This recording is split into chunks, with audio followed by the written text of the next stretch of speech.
अस्सलाम वालेकुम स्टूडेंट्स। आज पढ़ेंगे हम उर्दू कायदा बराए प्ले ग्रुप। हमने बुक को खोल लिया है स्टूडेंट्स और हम सफ़ा नंबर 1 पर आ गए हैं। आप देखें सफ़ा नंबर 1 में सबसे पहले हमने हर्फ की पहचान करनी है। हर्फ है अलिफ।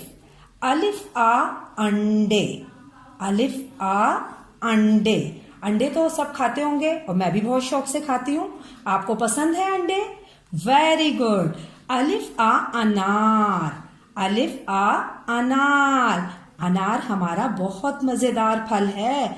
आप लोग शौक से खाते हैं? Very good. अलिफ आ अंगूर। अलिफ आ अंगूर। बच्चों आपने ये अच्छी तरह याद करना है। अब हम आते हैं इसकी सरगर्मी पर। ये देखें लिखा हुआ है नुक्ते मिलाएं और लफ्ज अल्लाह मुकम्मल करें। अब आपने नुक्ते मिलाकर